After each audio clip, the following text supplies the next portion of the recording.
Well, it was the game we all had circled, and it didn't quite go as the Cavaliers had hoped. The win streak comes to an end. Spence and I here to break it all down with you as we talk Cavs, Celtics. Where do they go from here? And maybe the most important question of all is the Cavs frog sticking around? All that and more coming up on Courtside with the Cavs on SI Podcast, part of the Cleveland Cavaliers on SI.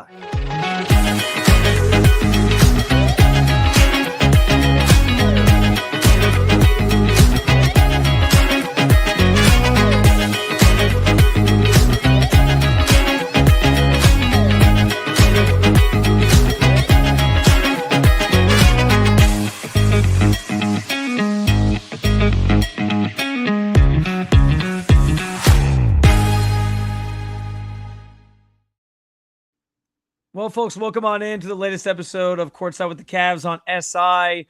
Spence and I trudged through New Orleans and back again, and we are here to talk Cleveland Cavaliers basketball. Obviously, maybe, Spence, the most disappointing thing of all about last night's loss for me is that we now will never get you to admit that the Cavaliers have a signature win. So I tried to tell you. You're never going to get me to budge. And even if they would have won that game. I was so mad. I wanted to win so bad so we could come on this show and I could just spend 30 minutes just trying to goat you into saying it. That's all I wanted to do. I knew that's what you wanted to do. And you were trying to tell me that too when we were down in NOLA. I was like, nope, standing tall, standing on my ground. And, last night I actually would have come close just because of how many wing players that Cleveland was missing. But nope, the rest of the year you're not hearing a thing from me, and your little radio bit that you're trying to bring on to me is not going to work. Hey, December 1st is just around the corner, okay? They play them again. It's right around the corner. We'll work our way back up to it. Don't you worry there, Spence. It's going to happen. But no, listen, there's a lot to dissect from this game, and we certainly want to dive into a bunch of different topics with you guys and divulge all these things. And, I think – maybe the natural starting place is that I think the Celtics do deserve some praise here. There's reasons to be upset about the loss for sure, but that team is just really, really good. And I think we saw last year, they have moments where they can fall asleep at the wheel. And I think that's been the case a little bit this year too. But what last night showed me, there was a number of different stakes associated with this game. It was, for the Cavs, it was continuing the streak. It was a chance to maybe prove that you are the team to beat in the East right now, at least, momentarily in this moment in time, if you can win that game. It was draped in the very bright court that represents the Emirates in-season tournament or the NBA Cup. There were so many different things kind of in play here. And that game showed when the Celtics want to turn it on and the Celtics come to play, they can give it to you the way that they did. And I think the Cavs, conversely, deserve a ton of credit because they weathered the storm, man. That Celtics team was up nearly I was hosting a radio show during the middle of it, so I didn't see exactly what the lead built to at one point, but I know it was at least around 20 points, and the Cavaliers hung in there. They started taking what the Celtics were giving them, the in-close shots, letting Evan Mobley kind of do his thing. And they climbed back into that game and made it a lot more fun at the end. And I didn't walk away from this game, Spence, feeling even though the Celtics are a really, really good team and they are sort of Warriors-esque in that they can almost break your will and your spirit because they can just hit threes in an alarming rate. But I didn't walk away feeling they're so outclassed by this team, especially when you consider the injuries. I know the Celtics didn't have Kristaps Porzingis either, but a number of rotational guys out for the Cavs, as we know. So seeing these, I walked away more so excited about seeing these two teams play again at full strength. No question. And you have to look at the context of the injuries too. Yes, Kristaps Porzingis, big part of what they do, stretching the floor. They have that a little bit in Al Horford in the sense of he can hit the outside shot. He's obviously not as athletic. He's not as young and maybe not as impactful as the rim protector, but he's still a very sound defender, quick on his feet, and is able to still bury that tray as we've seen. With the Cavs, they were missing the only wing players they had. Isaac Okoro, Dean Wade, Karis LeVert, all of those guys have seen action at the three. And not to mention, Max Strus hasn't played a game yet this year. Now, that sounds like an excuse. I'm not going to go there. The Celtics completely dictated the pace of that game. I said it with John last night. They were the ones who came out, got stops, and then got up the floor and were firing that thing away. They averaged over 53-point attempts per game. They were shooting that thing to the tune of 60+%. That is hard for the Cavs because they thrive in the open floor. If they're not getting up and down the court, you're forced into half-court situations. And when you're in half-court situations against the Boston freaking Celtics, who have two near Hall of Fame defenders in Drew Holiday and Derek White, then you're going to be in a world of hurt.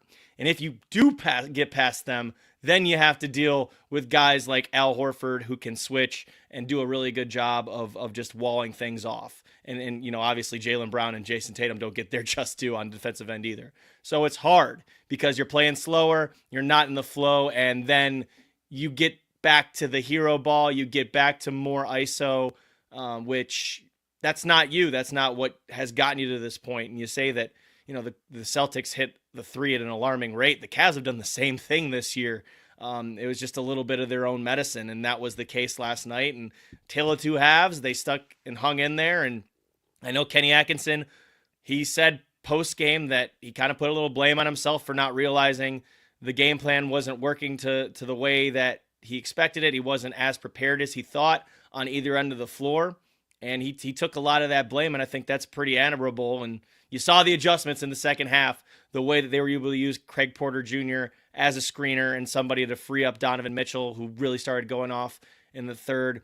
Evan Mobley, who should have gotten more touches in the fourth, really, really got going in the third quarter, and they were hunting mismatches, getting him on smalls, and he was really making them pay. So you have the formula a little bit more from what you saw in that second half.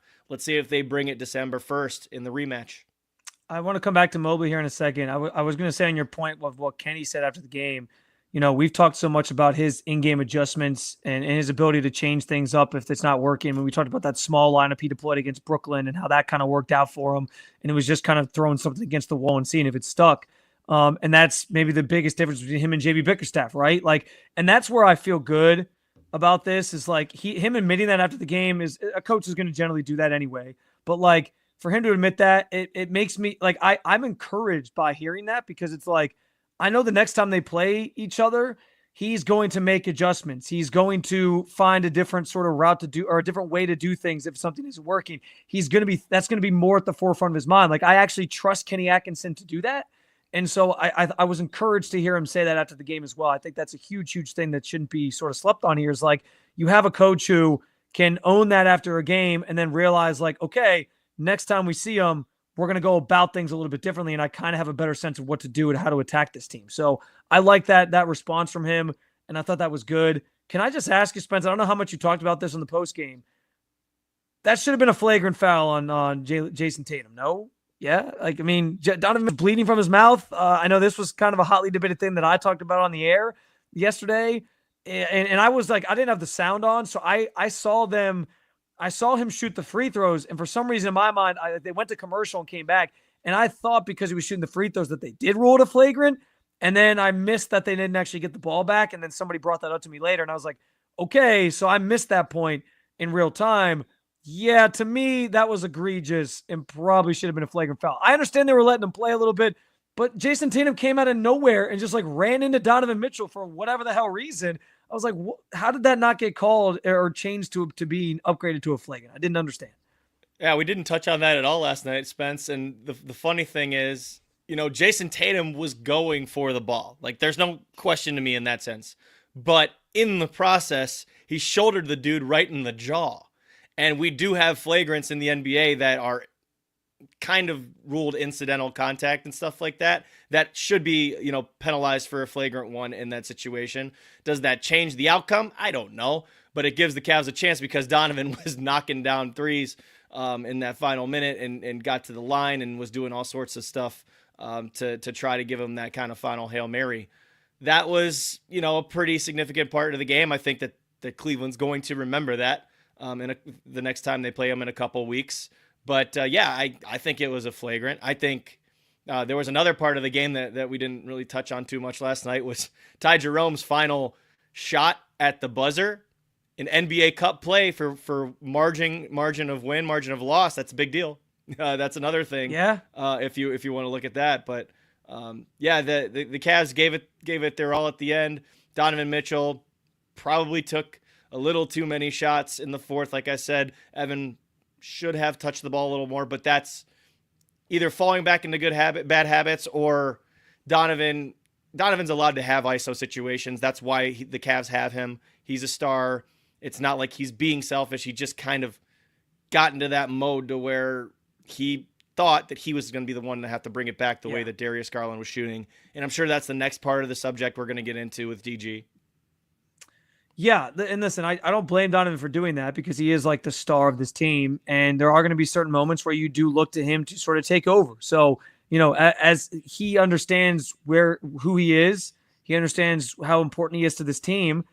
I'm never going to fault a superstar for having that mentality. You get what I'm saying? Like, I'm not going to blame Donovan for wanting to take over in a moment, feeling like he needed to sort of step up for his team.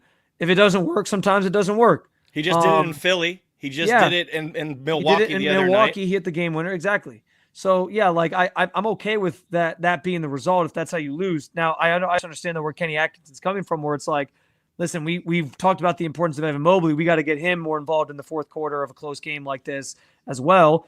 And, again, I feel encouraged by the fact that you're 15-0, you're learning from wins, and that's exciting. But even, like, there's still things to take away from, like, in a loss you lose, you can learn from that and then make the adjustments and be better from it next time. So I feel encouraged by how the Cavs will respond to this. We'll talk a little bit more about that here coming up.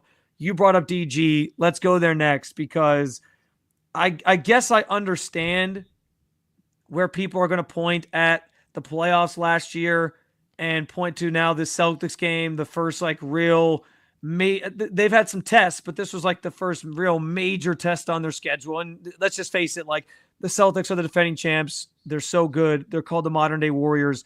Anytime you play them, you're getting measured against that team. Like, that's just how it is, especially if you're a contender in the East. So I get where that comes from, where it's like, you're going to hold your favorite team's players to a higher standard against that team and on those biggest stages. But to me, if you take away from last night that DG just like isn't a good player, and you've rehashed and reopened all these conversations about like trading him and all that, then I just have to assume you don't really know what you're talking about, because, again, maybe that conversation comes back up at some point, but like the way he's played through this opening stretch of the season, how can you possibly think that about the guy? Like, he's returned to his all-star form, and I can't go there off of one regular season game where he struggled. It's basketball. Like, sometimes guys just have off nights. He was having an off night last night. I don't think that means that he can't play in clutch games and in big games. And we talk about the meeting on December 1st coming up. I'm really looking forward to that rematch, if nothing else, because I want to see DG have a bounce back game and shut all those people up. He's going to have a driving factor after this one, for sure. And there are so many thoughts I have on this. I mean, some people are doing it again. That small amount of fans are doing it again. The Donovan continues to say he's shutting people up, stay on that side, all that stuff that he said from the night that DG, I think, had 39 or whatever the hell it was. That was exactly what he was talking about. You guys, that small piece, they're fickle. They're fickle people, fickle fans that don't know what they're talking about. Now, here's where I will level with you before you cut up this clip and say that, and end it where I just said that. Here's where I will level with you. Derek White, Jrue Holiday, very, very tough to play against. That is a valid concern for anyone. You could have the best point guard in the NBA, and they're going to have problems with Jrue Holiday and Derek White. Yeah. Where DG has to get better is, and he did this last playoffs, is he thinks that because Al Horford's a little bit older that he can beat him on dribble drives. Was not the case last night. It was not the case in the postseason back in May. So go back to the drawing board on that one. Also, just did not make shots. Had some open looks, but he was a little bit kind of off. He was short on a lot of those looks. And Kenny Atkinson said it after the game. He's not going to say it because he doesn't make excuses, but Darius kind of was at the end of his rope there. As far as the amount of games that the Cavs have played to this point, he hasn't missed one yet. That's another thing. Like, it's a lot. It's a lot compared to a Celtics team that had 2 days off. Like, and people are, oh, it's excuse. No, it's truth. It's reality. And Darius has been one of the best players for the Cavs this year. He's been defending his ass off. He's been shooting the lights out. He's been finding his teammates and taking care of the basketball. He's been getting to the paint and really using that floater to perfection pretty much. Do not let one bad game where he went 3 of 21 from the field. You know that's not him. Do not let that change your opinion of Darius Garland because of the first 15 games that were good and just one bad game that happened in Boston. I understand it's bad timing when you look at the game itself and the I don't know, the stakes, you could say, but he has been nothing but great this season. And Kenny Atkinson has talked him up over and over and again, and his teammates have too. So back off with that crap. It's so annoying to me. There's a small piece of this town that roots for another team that takes it out on the other squads in this city. And it's just so annoying. And as I said on my posts on Twitter and on Blue Sky, I am a Cleveland sports fan. So don't call me some elitist media member, because I'm not. I am a Cleveland sports fan. I see it every time it happens. I've always looked at you and thought elitist media member, Spence. I think so. Yeah, that's exactly what I am. You know, the guy that goes out and drinks beers and sings karaoke. But for real though, peek like behind the curtain there, it's so maddening to me that you could just say nothing during all that good for the first 15 games and then come out of the woodwork. And I understand we live in a society on Twitter and Blue Sky or whoever that there's bots and there's all sorts of trolls and stuff like that. But there are real people that are actually upset about last night. And I just don't know how you can be that mad after a 3-point loss in a game in which you were missing 3 to 4 wings and other guys had to step up. Smaller guys had to step up, and they did a damn good job of fighting back in the second half and making that a real game to where they almost won that thing and stole it. Yeah. Listen, the team was 15-0 going into that game. They've been incredible this season. This doesn't have to, one bad game against the Celtics for Darius Garland, one loss for this team doesn't have to be some sky is falling moment where we just start like making bold stances and taking bold stances and making bold claims about this, that, and the third. Like, we don't have to sit there and be like, well, this means Darius Garland is trash in big games, or, the Cavs are just never going to be able to beat the Celtics, or they're a bad team now, or like, the season isn't over because you lost this game. Like, they even told you at some point we're going to lose. We knew this was going to happen. Like, you learn from it and you move on. And to your point, Spence, like, I do think you showed you can hang with this team. You can fight this team when push comes to shove, even when you're a little bit shorthanded. And again, I get the Celtics are shorthanded too. And look, at some point, I've been saying this, at some point, maybe the conversation of like, can 2 small guards win you a championship gets rehashed. And that's a totally valid thing, but it shouldn't be because you think DG is not a good player. It might just be that that's not a winning formula when you have to go up against these elite wings like the Celtics have a stockpile of. The Celtics have some elite level wing play, and that's part of the reason why they're so tough to beat. I think you went toe-to-toe with them. Maybe in a 7-game series, you find out that your recipe can't beat their recipe, and that's fine. But like, to slander DG along the way because he had one bad game in the regular season and not even give him a shot at like trying to redeem himself, like I can't ride that train with a lot of these people. It's just preposterous. And it goes back to what we've been saying about DG the whole time. Like, whether you want him to stay here and play for the Cavs, whether you want to trade him, like, it benefits the Cavs in general for him to just play good basketball. And we always knew that was in him. We always knew that he was an elite level all-star type player. And yeah, he had a bad game in the biggest game of the season so far. Guys, they played 16 games. There's what 68 more of them to go, I think, is, if I'm doing my math correctly, 66 more to go. Sorry. Math has never been my subject. Like, it's going to be okay that he had one bad game. And I like I said, I hope that on December 1st, he is like the star of that game and just completely takes over and makes a lot of people eat crow. Like, don't be the person throwing out the takes right now on Twitter that we're all going to come back and have to like retweet and say, well, this didn't age well, because you don't want to have to sit there and face the music on that when you overreacted to just one game. Old takes exposed, right? But here, I'm reading the comments that we're getting here on the side, and thank you guys for participating. Yes, elite wing play is why the Celtics are as good as they are. But if you really watched last night, the Cavs actually defended the wings really well. What happened? They were getting guys into crowds, and then they were spraying out, and their other guys were hitting threes like crazy. Peyton Pritchard killed them in the first half. Derek White was knocking down all sorts of threes. They have so many weapons that hurt you. Al Horford was knocking down triples. There was everybody that was beating them except for the wings.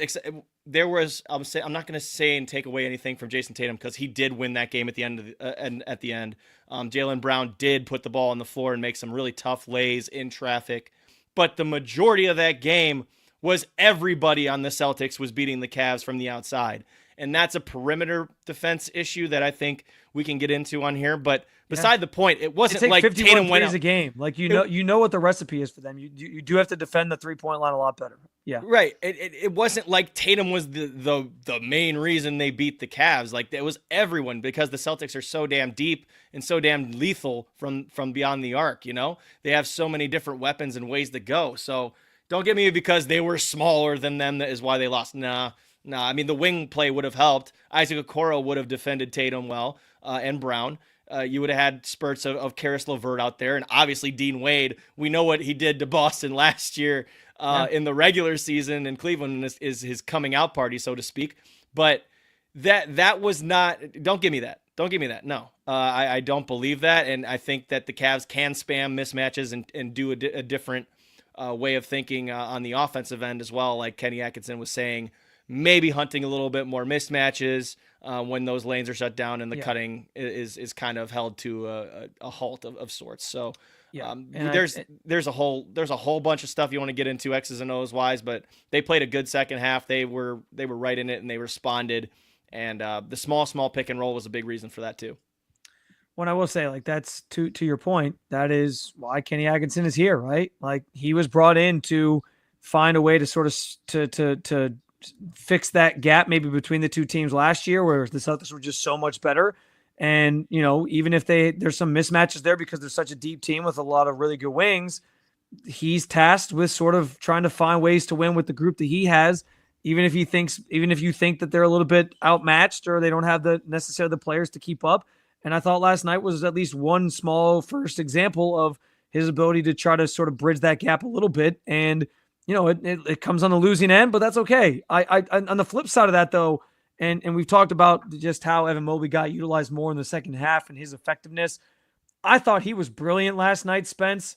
And let's be honest, like, you want to talk about mismatches. He was the thing that stood out as the Celtics don't really have an answer for him. Now that might change once you reinsert Kristaps Porzingis, like somebody else who can challenge him at the rim a little bit more, because it felt like, we know Tristan Thompson has owned Al Horford for years, and it felt like some of like his expertise on going against Al Horford rubbed off on Mobley, because he was making Al Horford could not hang at all with Evan Mobley last night. Like, I think that was pretty evident. Maybe he can block DG's shot with him trying to run past him, but he was having some trouble against Evan Mobley. And just in general, Mobley was really aggressive. He was the guy that we were hoping he would be in a stage like that and in a game like that, sort of like we saw in the playoffs last year. And like, that's something major to build off of. But that, at least in this first matchup, he felt like an advantage Cavs that they can utilize the next time they play and beyond. And that was one of the biggest positives that everybody should take away from this game, is how Mobley played on that stage against that team that's so deep, as we alluded to. There's so many ways they can beat you, but it was nice to see at least one thing that it felt like the Cavs had a major, maybe not major, but I had a good advantage in the way Evan Mobley played and his ability to attack the rim. My favorite play from the game was actually what should have been a foul. He shoved Tatum out of the way, got an offensive rebound, and then he ended up getting another missed layup, and then he dunked it on his own follow-up. I remember that. Like, that's right. That would just show the nasty that Evans had this year. And look, this is a guy that's been really solid at playmaking and making life hell for everybody else on the other end. I was saying it last night on the post-game show. This guy loves his left hand. He blocks shots with his left hand. He has better handle with his left hand. And I think he's pretty much a left-handed player, even though that he shoots, right-handed, and he was able to step out and make some threes and do a lot more on the offensive end, especially in the second half, like you said, going after mismatches and also attacking Al Horford. Had a nice little jump hook working. I'm telling you, the array of dribble moves and just the confidence and the strength that he's had this year is just going up, up, up, up, up. But watch for the left hand in all these games, man. He just loves. You think that they want to try Evan Mobley? You think anyone wants to try Evan Mobley? Be my guest. Be the Cavs guest. He's guarding guys out on the perimeter, whether they're wings, whether there's bigs, whether they're guards. And then if you don't have to worry about that enough, if there's a switch that happens, he'll guard the guy that's cutting. He'll guard the guy that's rolling, and then he'll stifle them and make you shoot over the top or you're going to get blocked. There's just so many different ways that Evan Mobley can hurt you. I think that they didn't get into transition nearly enough last night. More in the second half they did.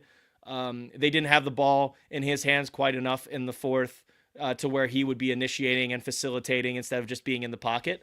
But he has just leaps and bounds gotten better. It's so fun to watch that maturation happen in front of your eyes. And he's been tremendous. And, those are just, that's a big member of the core four that we're talking about that, they want him to be the best player on the team. But I mean, overall, I thought that the team stepped up yesterday too, like for all the negative that's coming out, locally, I think you got to give the flowers to George Niang, who's been terrific the last 3-4 games. You got to give some flowers to Sam Merrill, who really held his own defensively against Jason Tatum and Jaylen Brown, despite them making shots. He was right up in them. They were denying the ball for him all night long, nothing off of dribble handoffs. So he only had 3 shot attempts. He made 2 of the threes, but he didn't play much of the game because they were just on ball denial for him all game long. And then back to Craig Porter. I mean, this is a guy that he was great. He was. I mean, there's people. Somebody called in last night when I was hosting and argued like, why didn't Kenny Atkinson just leave Craig Porter in and take DG out, given how they were both playing?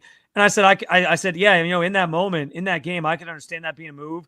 It just kind of felt like Kenny Atkinson was playing like the I'm gonna go down with the guys that got me here type thing. Like, DG, he trusts DG. DG's played so well, he probably figured at some point he would snap out of it, and he didn't. But yeah, I mean, Craig certainly made that case last night of like maybe he should have played a little bit more last night because he was clearly locked in, and DG obviously had the off night. But yeah, I don't blame Kenny either way, really, because I get want to stick with your guys. But yeah, I thought that was an interesting point because Craig Porter was great. He was. It was just, again, going into the third quarter, the small pick and roll with Donovan Mitchell. And then once they started hounding Donovan, he had the ball in his hands and he was making plays for others and connecting and secondary assists, hockey assists, if you like to call them that. And also knocking down the three. He hit 3 triples, got to the rim. And I was joking last night, man, I'm going to call that guy Mr. TNT. The second time that the Cavs needed him, they were shorthanded. I don't know if you remember that Philly game last year where he went right at Joel Embiid, finished with through contact, and really made a name for himself against the Sixers in that game.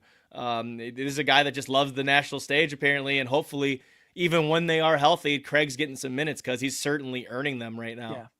Want to go back to the Mobley thing real quick. It should be encouraging that the guy who we've been wanting to see for the last couple of years has emerged. Like, Mobley is doing the stuff that we've been wanting him to do on the biggest stages in the biggest games.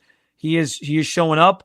He's playing really good basketball right now. And it does feel like if they're going to beat the Celtics throughout the regular season and in a 7-game series, potentially at some point in the playoffs, he is going to be the reason why. That's truly what it felt like to me last night, was like, if Evan Mobley can do that and get the right support around him, become that guy, I think they certainly have a shot at beating the Celtics team, because that's how important he is. And they view him that same way inside the organization. So, Spence, moving forward, we know they have New Orleans tonight, a team that's very banged up, very injured. Zion's out of the lineup.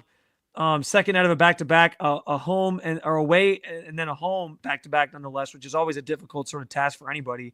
How do they respond from here, you think? Because that is the next big question, in my opinion, is like, yeah, everything's good when you're 15-0 and things are really cooking. But when you get that first loss, and they had talked about like at some point we're going to lose and we're going to have to just kind of keep rolling and find a way to respond and not dwell on it. Like I have high hopes, and I'm assuming that they're not going to really miss a beat. Like I think they'll keep rolling. I'm guessing they should have a good chance of winning tonight because New Orleans is so shorthanded and they've struggled obviously recently. But like I'm curious to see how they do respond, not only tonight, but like moving forward as well when they get some of these other big matchups on the schedule, when they get the Celtics on the schedule again in a little under 2 weeks from now. Like those types of things will be telling to me because, yeah, like you got the 15-0 start, a historic start. We're all going to remember it. I think it's worth celebrating. But now that that's kind of behind them, I'm curious, like, okay, how do you respond? How do you I don't even want to say come back from, because it's not like they like, lost some like meaningful playoff game or something like a game 7. It's just whatever, but I'm like putting too much on it. But yeah, how they respond to it all and how they play with the streak now over is something that I'm kind of fascinated to watch unfold, because they said that they needed to be ready to for that next moment once they did lose a game. Well, here's the thing. Once Wednesday's game is over, the Cavs will have 4+ days of rest, man. This is the first time. It's a long time coming. Happened. They played, I think, 4 back-to-backs. Or this It's will be insane. their 4th back-to-back. It's insane. The schedule has been game after game after game. So they're finally going to have some time to breathe, maybe some time to practice, kind of lick their wounds a little bit, hopefully get healthier. I'm sure that we're going to start talking in the next week or so, a couple of weeks, about Max Strus's kind of ramping back up. I'm sure that that's going to be around the corner. You have your ankle sprain issues with Dean Wade and Isaac Okoro and Sam Merrill. Karis LeVert really to get that knee right. Hopefully this is something that he's popped up on the injury report. It's not the first time either. It happened last season too, from some wear and tear. But I don't know. Maybe it's just something that's a lingering issue for him. But they bring in Toronto on Sunday. And then, you're able to get another couple days off before you face the Hawks. So like they finally have like a 2 games in 7-day stretch or 6-day stretch that hopefully will help them just kind of refocus, recharge a bit, get their legs under them. But the Pelicans game tonight, I would not be surprised if you saw them go 10-11 deep. Kenny kept it tight against Boston, tighter than usual, especially for being shorthand. Had 8 guys play, and even the 3 guys that came off the bench played starter minutes. We haven't seen that all year. We haven't seen Donovan Mitchell play 40 minutes in a game, but he was very, reliant on his starters in that contest. So I would suspect against a very shorthanded Pelicans team that they would open up the bench a little bit more. Maybe we see more, Tristan Thompson, maybe Jalen Tyson gets a shot. I was surprised he didn't play against Boston, even for just a little pinch.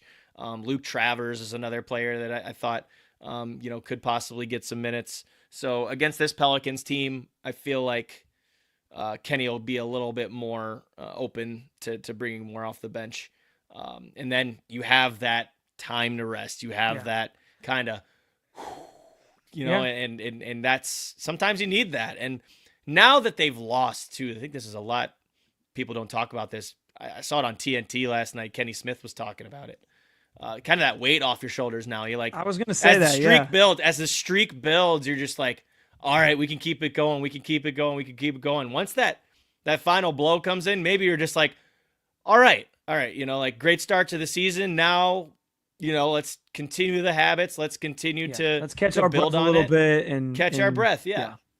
No, I agree. I think that's actually a really thoughtful point. Like I was kind of thinking about that last night. Like maybe this helps them sort of refocus a little bit, and they don't have to feel the stresses of that game of like each game bearing down on them every single time.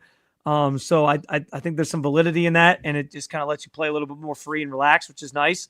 But yeah, I do think this streak helped test them a little bit. I'll also say this: the streak matters from a historical standpoint for sure, and it should be celebrated. Like it's tied for the second longest streak in NBA history. Only 4 teams have ever done that. Like the Cavs are in the history books forever, and it's not like the Cavs' history is draped in like, the Celtics have 18 championships or whatever the hell it is. Like it's not like the Cavs have that. You know what I mean? Like their history is losing to Jordan a bunch in the 90s, then LeBron makes up most of it. And we're finally at a point where we're like moving past the LeBron conversation because we have a team to be excited about and talk about that's doing its own, sort of blazing its own path. And that's great. So like this streak should go down in history as a memorable Cavaliers moment forever. And we'll certainly remember enjoying it along the way. But it also is important to note, like, because they got off to such a great start, and if they can kind of continue this on the other side of this loss, they've put themselves in a really good spot in the East because some of these other teams are struggling a little bit. Knicks are still feeling some things out. Bucks are kind of a disaster right now. The Bucks have at least won 3 in a row. Philly's the disaster. They're starting to come back. Philly's a disaster right now, obviously. So like they've put themselves in a really good spot right now in terms of the standings, and that stuff obviously matters when we get to playoff conversations and all that. So we'll see if they can kind of keep it up from here. I think, Spence, though, we talk about where they go from here. I'm also curious about another thing. Where does the Cavs Frog go from here? Does the Cavs Frog stick around and continue to be a season like the Mets? The Mets had Grimace, right? That was like their whole thing this season was like Grimace throughout the first pitch, and they went on this wild win streak, and they ended up, coming up just short of making the World Series. Does Cavs Frog become the Grimace for the Cavs and stick around all season and bring some good juju? I think she should. I heard her PR person say that she's planning on sticking around, I think. So that's good news. I hope the Cavs Frog is here to stay. It depends on if she's bandwagon. Does she hop on to the next team? Is that what it goes? Are the you Lily think she's Pads like a different Cavs? teams? You think she's like some of these Cavs fans out there just jumping on to the next thing and not I don't know. We got to ask Cavs Frog. Is she a bandwagoner? Cleveland fans aren't really bandwagon. There's a lot of lily pads out there. That was an unfair shot. That was mean. That was mean, Spence. I was trying to sort of allude back to your rant about DG earlier, and it didn't really work for me. Listen, my goal is to two things. Many of you know I work part-time at 923 The Fan. I'm a host there. I have two goals. I want to get Cavs Frog in studio for like a dance or something like that on a night the Cavs win. Like I want the Cavs to win, and then she wanders over to the studio and we do like a conversation with the Cavs Frog, even though she wouldn't say anything. And then I also want Cavs Frog to join us on our post-game reaction show at some point. Like I want Cavaliers on SI to have like some sort of interaction with Cavs Frog that like goes super viral and we can like dance with it or something. I don't know. So I hope she sticks around long enough for us to continue to get content and interact with her, because that's like my dream at this point now is just to have Cavs Frog on our show in some capacity. Cavs Frog would be cool. Maybe we'll try to get some guests on too. But maybe this brand new. The big fish is Cavs Frog. Forget Darius Garland. Frogs aren't fish. Forget. I know. I'm just roll with me here, okay? The big fish is Cavs Frog. Forget Donovan Mitchell. Forget Jared Allen. I want Cavs Frog. That's all I want. I'm kidding, obviously. Donovan Mitchell and Darius Garland would be awesome if we could get them on the show. Yeah, just maybe. I'll work on that one, Spence. I'll work on that one. Cavs PR I'm tweeting that out right now, by the way. Spence wants Cavs Frog. Spence wants Get Cavs her Frog. on the pod. We want Cavs Frog on the pod in some capacity. Lordy Lou. You're not with me on this, Spence. You don't want Cavs Frog? Come on. Does the frog talk? No, but her PR person talks for her. Okay. So she actually has. I want to dance. Okay, we need to get Cavs Frog to do like a post game with us, and we can all dance on the post game. That's what we need to do. I saw you dancing. You danced in New Orleans. You were doing swag surf. I saw you. You got some moves, Spence. Yeah, it's all good. Yeah. No, we have a little bit of that in the tank. I don't know if we show that on camera, but that, you know what? If we could get Cavs Frog in the arena when we're in person together, that's what I want. That'd be cool. But I don't really know what I would ask her.